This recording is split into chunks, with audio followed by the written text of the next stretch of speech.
The excitement level is real. So Spider-Man 2 is almost with us, and I saw some of the leaked traversal and the loading times and the way that you sort of drop in and drop out based on where you pick you want to be in the city.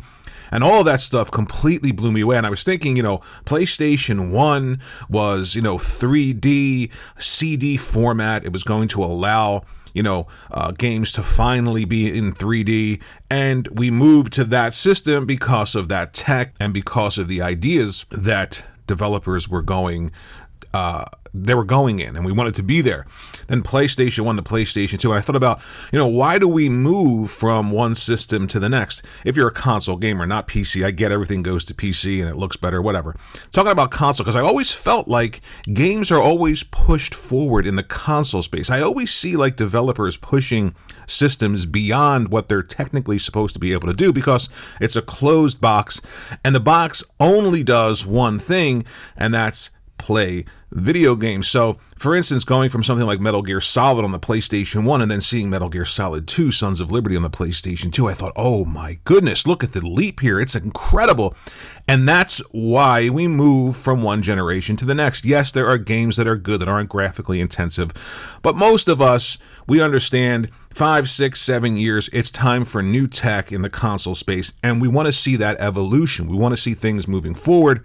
And I feel like, PlayStation, again, is doing that with Spider-Man 2. When you look at some of the things happening in the game, completely blew me away. The way that he can sort of just fly around the city. It's almost like a Superman game. It's almost like that Superman game we wanted. And when I'm watching it, I'm thinking, I don't see any pop-in. I know pop-in is there. I watched the Digital Foundry video, and you can kind of see it, but, not in the way that you'd expect, flying through the city at those speeds, and then, combining that with diving and swinging and all the exploring, and then the combat, and then that fast travel system blew me away. I mean, we've never seen anything like that. We talked about, ray tracing as being a big buzzword for this generation, and Sony delivered with ray tracing, Ratchet and Clank. Now you're seeing it with Miles Morales, and now you're seeing the sort of evolution of it with Spider-Man 2. Talked about the SSD and the speed, and everybody talked about that with these systems, but who demonstrated it? PlayStation and Sony again.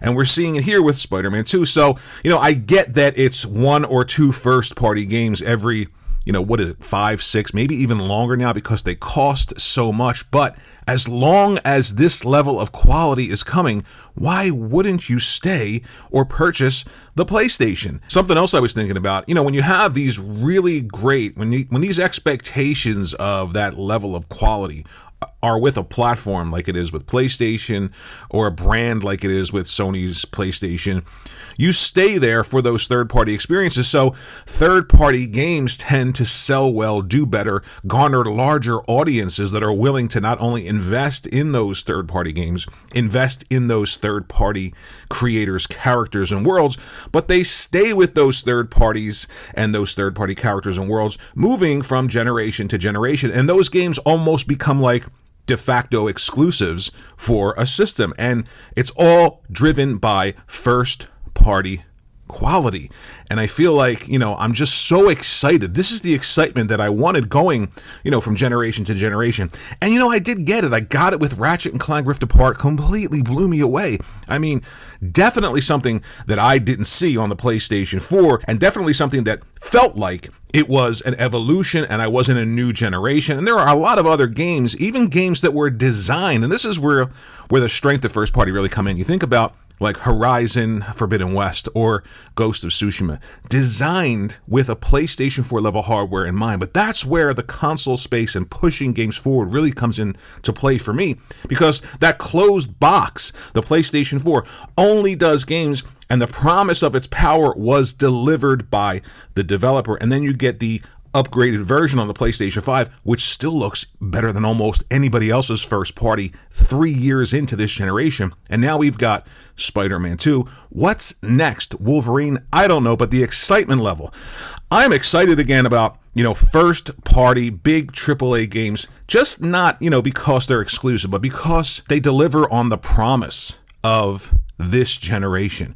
They're pushing tech forward. They're pushing the idea that it isn't just about technology getting better and bigger. It's about how that technology is used to create better experiences, better stories, better worlds, more interactivity. And I am excited. Let me know what you think about what we've seen so far about Spider-Man 2. I am not going to be in town when this game launches. I can't play it at launch. Killing me right now. But I will be back in a few days, and I cannot wait to jump in and just be Spider-Man 2. Just be Spider-Man 2. Just be Spider-Man in the game Spider-Man 2. Let me know what you think in the comment section below. Thanks for watching the video. Think about liking and subscribing, and I'll see you in the next video.